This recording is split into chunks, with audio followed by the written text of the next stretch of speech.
25 വർഷത്തെ പ്രവർത്തന പാരമ്പര്യവുമായി Pazhayannur Kallepadam college of technology private ITI civil draughtsman, electronics, mechanic, electrician, fitter, mechanic motor vehicle തുടങ്ങിയ ട്രെയിനിങ്ങുകളിലേക്കും admission ആരംഭിച്ചിരിക്കുന്നു.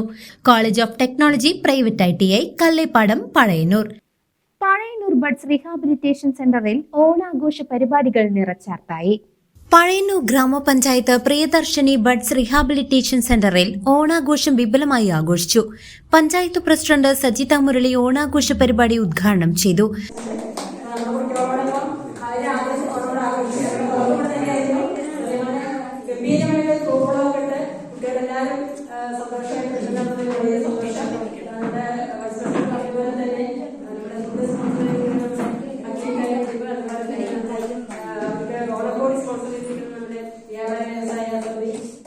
വൈസ് പ്രസിഡന്റ് CC സുരേഷ് അധ്യക്ഷത വഹിച്ചു.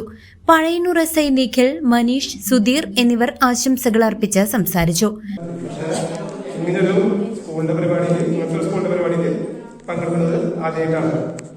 ഇന്നിപ്പോ നമ്മുടെ എല്ലാ സ്കൂളുകളൊക്കെ ഓണാഘോഷം നടക്കുന്നുണ്ട്. എന്നാലും ആ സ്കൂളുകളൊക്കെ വ്യത്യാസമായി ഈ സ്കൂളത്തെ ഓണാഘോഷം എന്ന് പറഞ്ഞു കഴിഞ്ഞാൽ ഭയങ്കര പ്രത്യേകതകളാണ്. അതുകൊണ്ടാണ് ഇത്രയ്ക്കധികം വിശിഷ്ട വ്യക്തികളോട് എത്തിയിട്ടുള്ളത്. ന്യൂസുകാർ വന്നിട്ടുണ്ട്, അതുപോലെ തന്നെ അത്യാവശ്യം ആൾക്കാർ വന്നിട്ടുണ്ട്.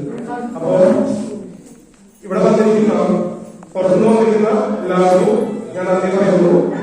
അതുപോലെ തന്നെ നല്ലൊരു പൂക്കളം എന്ത് പറഞ്ഞാണ് ഈ പൂക്കളത്തിന്റെ വെച്ചാൽ എല്ലാവർക്കും ഇങ്ങനെ മാവേലി, അതുപോലെ തന്നെ അങ്ങനെ ഇവിടുത്തെ എല്ലാവരും നന്നായിട്ട് ആക്റ്റീവായിട്ട് വന്നിട്ടുണ്ട്. ഫ്ലക്സ് ജിം ഉടമ ഹക്കീം പഴയന്നൂരിന്റെ നേതൃത്വത്തിൽ ഓണസദ്യ സമർപ്പണം നടത്തി. പഴയന്നൂർ വ്യാപാരി വ്യവസായി സമിതിയുടെ നേതൃത്വത്തിൽ ബഡ് സ്കൂൾ വിദ്യാർത്ഥികൾക്ക് ഓണക്കോടിയും വിതരണം ചെയ്തു. വ്യാപാരി വ്യവസായി സമിതി Chelakkara area president NB Narayanankutty, unit president AK Anand, secretary Shaju Jacob, N Babu തുടങ്ങിയവർ സന്നിഹിതരായിരുന്നു. പഴയന്നൂർ ഗ്രാമപഞ്ചായത്ത് അംഗങ്ങൾ പങ്കെടുത്തു. തുടർന്ന് കലാപരിപാടികളും അരങ്ങേറി. കസേരക്കളി, സുന്ദരിക്ക് പൊട്ടുകുത്തൽ, ഉറിയടി തുടങ്ങിയവയും ഓണാഘോഷ ഭാഗമായി നടന്നു.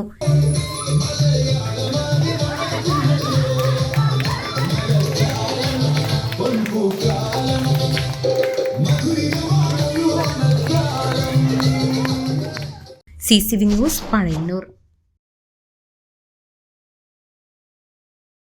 Maria institute of medical technology കേന്ദ്ര സർക്കാരിന്റെ വികസന ഏജൻസിയായ ഭാരത് സേവക് സമാജിന്റെയും NSTCയുടെയും അംഗീകാരത്തോടുകൂടി നടത്തുന്ന തൊഴിലധിഷ്ഠിത കോഴ്സുകളിലേക്ക് അഡ്മിഷൻ ആരംഭിച്ചിരിക്കുന്നു.